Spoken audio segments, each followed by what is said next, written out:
welcome to AskTheLJs episode 26. I'm Luke. I'm Lawrence. I'm Matt. Yeah, buddy. Look at that beard. Oh, that's banana. But he won't be participating today. No, we're also not going to be talking about beard care. As much as Matt would be the perfect person to talk about beard care, we're actually going to talk about something useful. What's that in his beard actually? Is it my lunch? It's, Probably. Green something. So. The reason we're sat behind the desk today is this morning we recorded the podcast interview with Steve Kemp from the band Hardfi. We couldn't be bothered to put the tables back and put the sofa back where it's meant to be. So for now, we're going to sit behind here and do it all nice and official instead. The newsroom. The newsroom. Absolutely, yeah.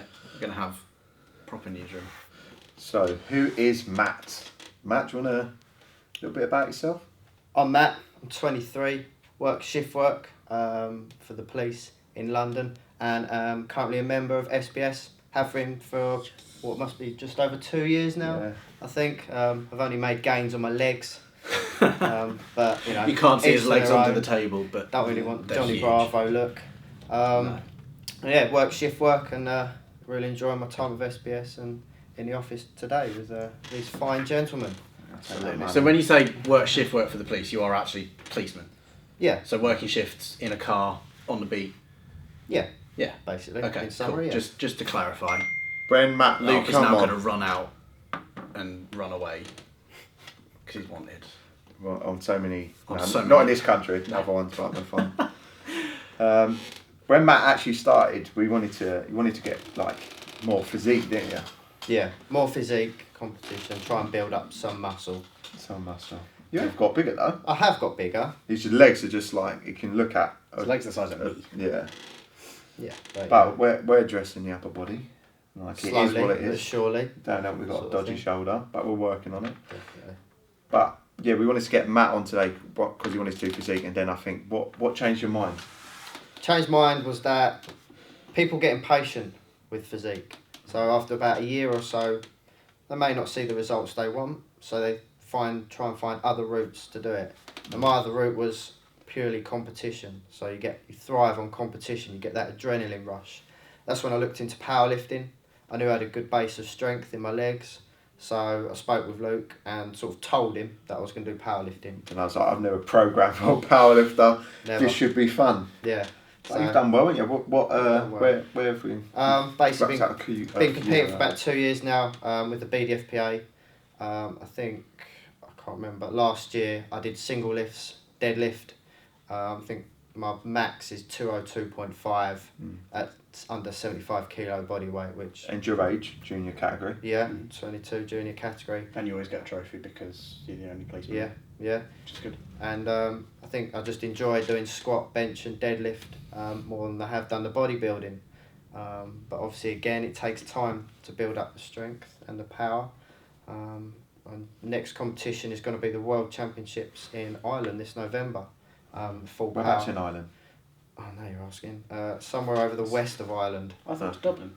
Dublin? No, it's definitely west of Ireland. Is it? Oh, okay. Oh, well, we'll sort that out in due Sweet, course. yeah. But Matt's we're getting this on camera now. He's going to break the British record in squat. It's currently 197.5, so we're definitely going to hit 200 kg when we go to the Worlds. And if you don't do it, he's just... I'm sacked. Yeah. Simple as that. Matt is literally my only personal training online client. So Matt's the last special man one. standing. no pressure. But Last if you man don't, standing. Yeah. all the others would have Gotta burnt be like out. that. So today we wanted to talk to Matt, not just so he could give us a glowing review of our coaching services, obviously, but mainly because Matt deals with something that a lot of our clients deal with, which is, as Matt's mentioned, shift work. And that can really throw a lot of people off. And if you've got clients who maybe they're not in the police force, but they work other shift patterns, they will find that a struggle a lot of the time, just knowing or not knowing how to deal with that. So Luke and Matt came up with a way of approaching it that seems to work really well. When one of my clients said, "Oh, I've got shift work," I basically said, "Go speak to Matt and do whatever it is he says, because he knows." So It works. it works. So when you transition onto night shifts, let's say from your standard day shift, what kind of kick starts the whole process of adapting to the new schedule? So night shifts, it depends on when the people start. People may start at say 7 p.m. and have a longer night, or start later in the evening like I do at about 10, 11 p.m. Now on that day, on the morning you wake up, you know that you're not going back to bed until the following morning. So you've got a whole 24-hour period where you're awake and you know you will get hungry. So what me and Luke decided to do is on that first day, before you start work, during the day you have lighter, smaller meals, which obviously protein based, maybe one at lunch, maybe one mid-afternoon with that lighter protein. And then before work, so say an hour, half hour, or even when you start work, you have the bulk of your calories, your meal, in that sort of meal just before work. Because you're still awake and that will keep you going until the next morning at least. And you'll be ready for work, basically, especially if you work in sort of the public sector where you may not get allocated breaks. So that's what we did. We had a nice big meal, a good chunk, probably maybe about a third of our calories for the day in Maybe that a bit one more, meal. Yeah. Bulk it out depending on whether you're dieting or doing whatever. And then throughout the night, maybe if I started work at 8 p.m, I'd have my dinner at 7 p.m, and then a snack at say midnight, and then 4 a.m, which will keep you going throughout the night. Now obviously you've got to think about drinks as well. So I would have, if you're a coffee fan or caffeine, I'd leave the caffeine during the day, but then when you get into work after your meal, you have, if you want a couple of cups of coffee, have some coffee, and that'll keep you going again throughout the night.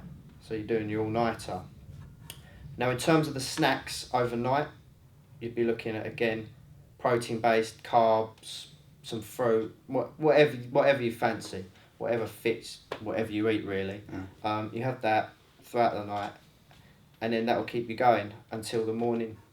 And then obviously, say if you finish at 7 a.m. the next morning, you'd obviously go to bed, depending on when you wake up, depending on your sleep cycle, but I'd normally wake up mid-afternoon, 2 p.m, 3 p.m. I'd wake up and I'd have breakfast at that time. And then your day becomes a normal hour day from there on the nights if it continues on. So you have your breakfast at say 3 p.m, again dinner before work, maybe after the gym, which is before work, and then just have your normal meals throughout. So that's my advice on that, on the night sort of thing. It just depends on when you start, but I definitely recommend that big meal before work. That will keep you going throughout the night, definitely, because the body, although you've been sleeping till say 3 p.m, the body cannot adapt to the night shift. It's just naturally known for being in a routine during the day. That's what everyone does. What happens when you're going from, because you went from like a night shift, then would you have a certain period of days off before you went to an early? Yeah, so say I would do a few days of night shifts, and then maybe you'd have 2 days off before you go back to work. Now, me going back to work, that would be say an early shift. So for me, that would be about a 6 a.m. start. So if you think about it, you finish that last night shift, you're sleeping the whole day, trying to rest and recover. Now that first day where you finish your last night shift, I'd just rest. I wouldn't think about training or anything, because you will not get the full sleep throughout those period of nights. You will need the rest. So just rest, recover, chill out, eat. On that first day of rest, go back to bed at normal time, try and get back into that routine. So whatever it is, go back to bed 11, 12 p.m. So although your waking hours on that day, of you being awake, is about 8 hours, it will help you get back into the transition, going back to it, because then you'll have the full rest day, get back to normal, and then back into the early shift where you get into your normal eating routine. So now in regards to training, because obviously when I program for Matt, and I don't say you need to train this on Monday, this on Tuesday, it literally is, if on a 3 a week, here's 3 sessions per week, try and have a rest day in between if possible. If not, then maybe drop the volume a little bit or drop an RPE. So in regards to dose, obviously nutrition, again, it's like you're out of that, as you said, like circadian rhythm, and especially if it's going to be hard if you're going from nights to early. So I really like the day after, literally do nothing, get your sleep in. It's sort of like jet lag when you come back. You'd be like, stay awake. That's how it is. Yeah. Stay awake. Try and stay awake until back in your normal time zone, and then try and get that body back into a routine. So in regards to training, so see nutrition, they can prep things. So like your snacks, you'd make sure those prepped before. So like you might not have time to go to a shop, or is there a shop open at 3 a.m? Well, yes, that's what you have to think, and you have to prepare things like that in advance.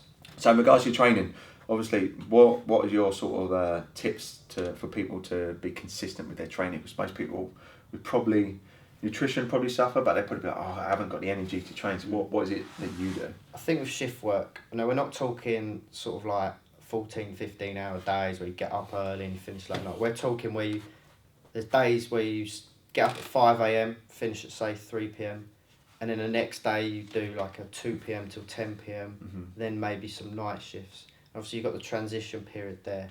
Now what me and Luke have found best is when you're in a 9 to 5 job, you can plan your week because you know your working hours, you know you're not doing overtime, so you know you're going to be mentally prepared for the gym. Shift work, it's different. It's how you feel on the day. So if you get a poor night's sleep before an early start, you won't feel as good in the afternoon when you finish. So how me and Luke play it is, on the day, I'll take all my gym kit, everything that I'll need in preparation, have my food as normal, see how I feel during the day, and if I feel good after work, I will go to the gym. And then that's that session 1, say on a Monday, for example. If I don't feel so good, what I sometimes do is go home, have a little nap, have some dinner, and then late in the evening you get a bit of a little adrenaline rush where you wake up, you feel a little bit more alive. Just go to the gym then. Just do it in a way.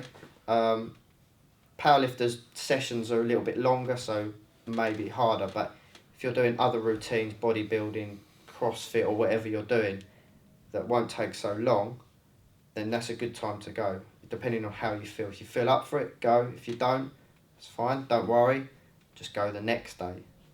And that's how me and Luke do it. So there may be days where I train 3 days in a row, but then it all depends on how I feel. As long as you get your sessions in for the week, as you know, that's the consistency, the big word. Yeah, really. And again, when there's not structure like the 9 to 5, it is like anyone who says, oh, shift work is going to be easy, it is going to be harder. But it's just you have to adapt to whatever you're given. Yeah. Like, that's your job is that, you have to adapt to it. So always make sure you've got clean training gear every single day based on how you feel. Preparation is key. Yeah. If you're not prepping meals and you get to 4 o'clock and the only thing that's available is a vending machine, that's what you're going to go with because the shop isn't open. Exactly. So again, fail to prepare, prepare to fail. Yeah, exactly. Beautiful. In terms of food timing, to say when you wake up different each day, I still try and eat at the same times. Now personally, I eat 4 big meals a day. It's just a personal preference, whatever you eat. But most people generally have times that they eat really relatively the same times each day. Whatever time I wake up, I will try and eat at those same times. So say if I do an early shift, I wake up about 5, I won't have breakfast till about 7:30. You don't need it straight away, but you wake up 7:30, that'll get you through the first few hours of work, looking forward to that. And then just the same with the late shift, and not the night shifts essentially, but the early starts and like the mid-afternoon starts, just eat the same times, and then it will go into consistency, and I've just got used to it now. Years of shift work, you get used to it in a way. Wicked. Right. Beautiful. That was Cheers for that, Matt. That was really good. I enjoyed that. Thanks again, guys. Make sure you subscribe on iTunes, YouTube, and give us a follow on Facebook. Cheers, Matt. Cheers, guys. Adios.